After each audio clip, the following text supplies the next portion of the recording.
अब हम यहाँ पे इनपुट्स पे कुछ डिफाइन कर देते हैं। फॉर एग्जांपल मैं एक इनपुट डिफाइन करती हूँ यहाँ पे कि मुझे उसका नाम मैं बी रख देती हूँ, और मैंने कुछ और चेंज नहीं किया अभी, मतलब मैंने इस फंक्शन के अंदर बी को कहीं यूज़ नहीं किया। तो देखें उसने हमें कुछ कहा है, उसने हमें कहा है कि इनपुट आर्ग्यूमेंट बी जो है वो अनयूज्ड है, तो आप उसे रिप्लेस कर दो। मतलब अगर मैं यहाँ पे उसे यूज़ नहीं करूँगी तो वो हमें मैटलैब थोड़ा सा बताता है, मैटलैब बहुत इंटेलिजेंट है, वो हमें बता देता होता है। अगर मैं यहाँ पे इसे बी से रिप्लेस करूँ, केस सेंसिटिव है, स्मॉल बी से रिप्लेस करना है, बी से रिप्लेस करूँ तो अब आप देखें वो जो ऑरेंज से साइन था वो भी हट गया। अब मैं वापस इसे यूज़ करती हूँ, इस फंक्शन को कॉल करती हूँ। अगर मैं इस फंक्शन को पुरानी तरह से कॉल करूँगी, एरर आ जाएगा, क्योंकि अब ये फंक्शन उस तरह नहीं है। अब मैंने जब इसके फंक्शन में इस फंक्शन को डिफाइन करते हुए मैंने इनपुट आर्गुमेंट दिए हैं, मैंने एक इनपुट आर्गुमेंट दिया, तो उसे कॉल करते हुए भी मुझे उस इनपुट को स्पेसिफाई करना है। मैं वो इनपुट दूंगी तभी मुझे आउटपुट मिलेगी। ज़रूरी नहीं है कि इनपुट मतलब आप डिफाइन करते हुए फंक्शन का फॉर्मेट का ख्याल रखो, आपको फंक्शन को कॉल करते हुए उसके फॉर्मेट का खास ख्याल रखना होता है। अब देखिए उसने हमें बताया, उसने हमें एरर बताया कि इस फंक्शन में एरर है और नॉट इनफ इनपुट आर्गुमेंट्स, उसने मतलब इनपुट आर्गुमेंट्स जो है वो हमने नहीं प्रोवाइड किया उसको। तो इसका मतलब है हमें इसमें चेंज करना पड़ेगा। हम यहाँ लिखेंगे 3 लिख देते हैं। इसका मतलब है कि हम 1 से 4 तक चाहते हैं। और देखें ये 1 से 4 तक है। आप देखें इसमें मैक्सिमम नंबर जो 3.55 है, इसका मतलब है कि 1 से 4 तक के रैंडम नंबर्स इसमें आ गए हैं, इस मैट्रिक्स में आ गए हैं। अब मैं नंबर ऑफ इनपुट्स बढ़ा के देखती हूँ। मैं यहाँ पे C इनपुट कर देती हूँ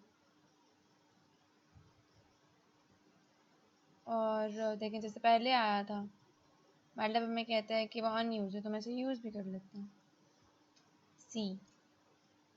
और हम इसे सेव करते हैं और फिर कॉल करेंगे। अब अगर पुराने तरीके से कॉल करें तो इसे फिर एरर देना चाहिए क्योंकि नंबर ऑफ़ इनपुट्स 2 है, लेकिन इसने हमें नंबर ऑफ़ इनपुट जो बताए हैं, मतलब हमने जो नंबर ऑफ़ इनपुट्स प्रोवाइड किए हैं वो सही नहीं थे। हमने एक इनपुट आर्ग्यूमेंट दिया, हमें 2 देने चाहिए थे, फिर एरर नहीं आता।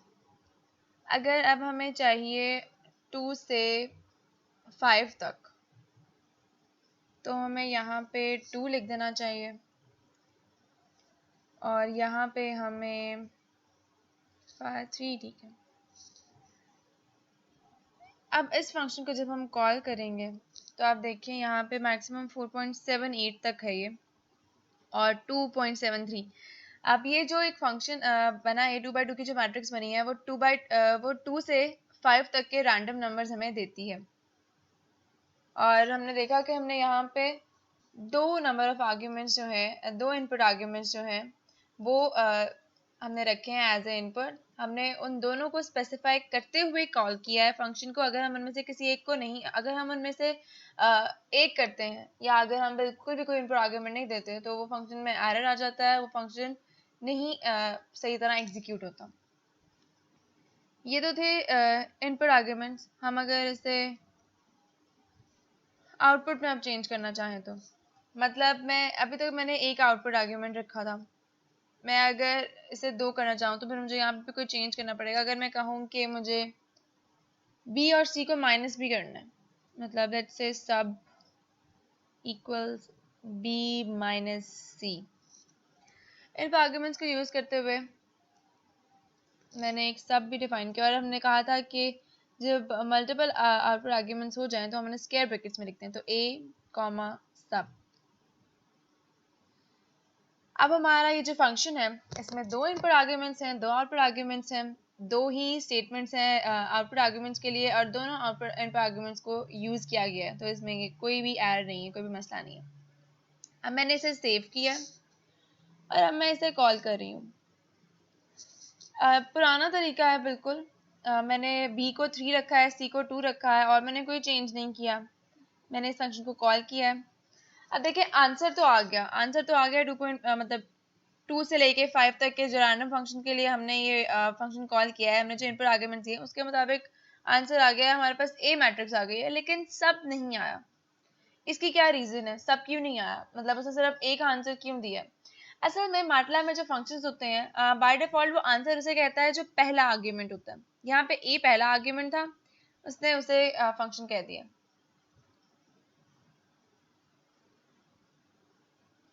इस चीज़ को चेक करने के लिए अगर मैं इन दोनों वेरिएबल्स को रिप्लेस कर दूं, एक दूसरे से स्वैप कर दूं, मैं यहाँ लिखती हूँ सब और मैंने वहाँ लिखा है ए, तो इसे अब सब का आंसर देना चाहिए। मतलब अगर मैटलैब वाकई पहले वाले वेरिएबल के पहले वाले आउटपुट को कंसिडर करता है तो अभी भी इसे करना चाहिए। वैसे बाय द वे इसने पहले वाले आउटपुट मतलब एक आउटपुट इस तरह से दी क्योंकि हमने आउटपुट स्पेसिफाई नहीं की। अगर मैं यहाँ पर लिखती, मतलब बात है कि आप कॉल किस तरह करते हो। अगर मैंने यहाँ पे लिखा होता सब मतलब मैंने एक स्क्वायर ब्रैकेट बनाई होती है, एक सॉरी एक रो वेक्टर बनाया होता और इसमें मैंने दो वेरिएबल्स आउटपुट वेरिएबल्स रखे होते, तब उसने दो आंसर्स देने थे। अब चूंकि मैंने उसे सिर्फ इस फंक्शन को कॉल कर दिया सिंपल, तो उसने हमें एक ही आउटपुट देनी है और वो एक आउटपुट जो होगी वो पहली वाली आउटपुट होगी। अब चूंकि हमने सब और एक को स्वैप कर दिया तो उसे सब का आंसर देना चाहिए। हम यहाँ पे देखते हैं और देखें, अब उसने हमें ए आंसर नहीं दिया, अब उसने हमें सब आंसर दिया है। देखिए हाईलाइट भी हो गया। तो सब मतलब b माइनस सी था, b3 था, c2 था, सब इज इक्वल टू 3 माइनस 2, तो माइनस 2 1 हो गया, आंसर हमारा 1 आ गया। अब अगर दोनों आउटपुट लेने हैं तो उनके लिए कॉल करने का तरीका भी आपका होना चाहिए। मैं यहाँ पे इसे लिखती हूँ सब्ट्रैक्शन का आंसर, सब्ट्रैक्शन लिख देते हैं बस, और यहाँ लिख देते हैं रैंडम मैट्रिक्स, और इसके आगे हम लिखते हैं हमारी वैल्यूज, मतलब जो फंक्शन है हमारा। ये जो अब मैं तरीका लिख रही हूँ ये प्रॉपर तरीका है, प्रॉपर फॉर्मेट है किसी भी फंक्शन को कॉल करने का। आपने जितनी भी आउटपुट्स रखी हुई हैं आप वो डिफाइन करो, उन्हें किसी आउटपुट वेरिएबल का नाम दो, इक्वल का साइन डालो। मतलब जिस तरह आपने इनपुट डिफाइन करने का फॉर्मेट रखा था सेम टू सेम वैसा आप आउटपुट का फॉर्मेट रखो। अब अगर आपने कोई आउटपुट नहीं रखी हुई तो भी आप इसे इग्नोर कर सकते हो, अगर आपने कोई इनपुट नहीं रखी हुई तो आप इस पोर्शन को इग्नोर कर सकते हो। अगर आपको सिर्फ एक ही आउटपुट है तो आप ये ना भी लगाओ तो आपको पता है कि उसने एक आउटपुट तो देनी ही देनी है। अब हम इसे अगर कॉल करें तो देखें हम उसने प्रॉपर मेथड से आंसर दिया हमें। उसने बताया सब्ट्रैक्शन इज इक्वल टू 1 और random matrix is equal to this. तो अभी एक प्रॉपर मेथड था, क्योंकि अब हमने एक प्रॉपर तरीके से प्रॉपर फॉर्मेट को यूज करते हुए फंक्शन को कॉल किया तो उसने हमें उतने ही प्रॉपर अंदाज में आंसर दिया। अब उसने आंसर भी नहीं लिखा, अब उसने देखा रैंडम मैट्रिक्स सब्ट्रैक्शन इस तरह इस फॉर्म में उसने हमें आंसर्स बताए हैं।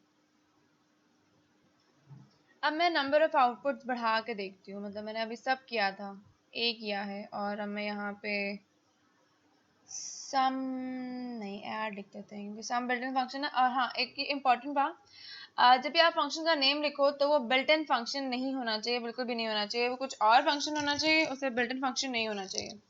और अगर आपने देखना हो कि ये फंक्शन एग्जिस्ट करते हैं तो उसके लिए एक कमांड होती है हेल्प एग्जिस्ट,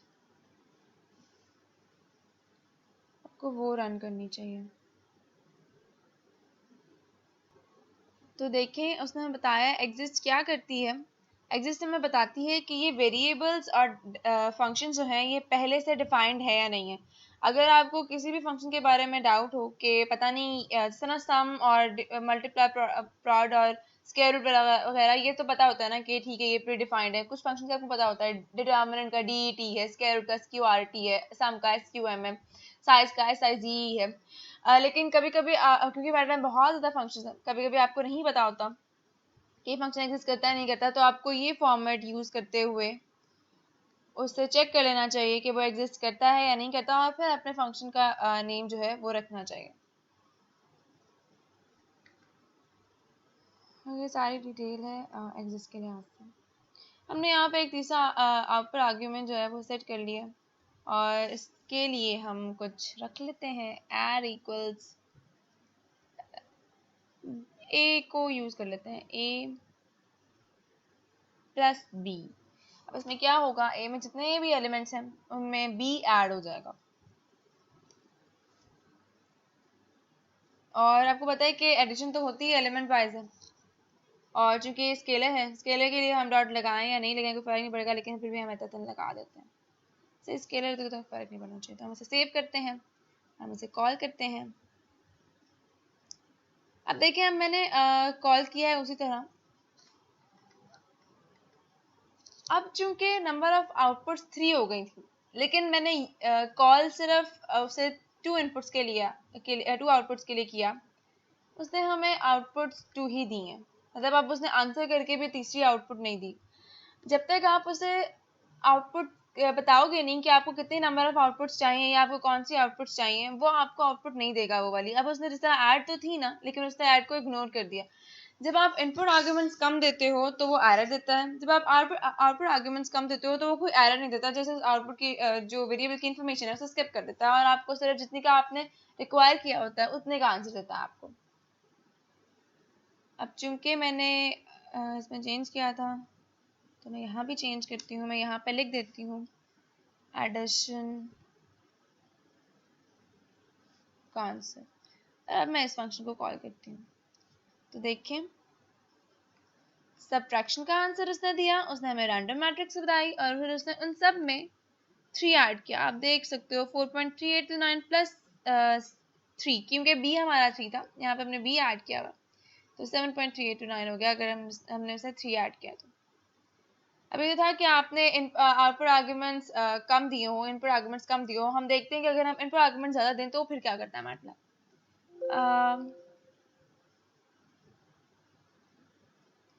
अगर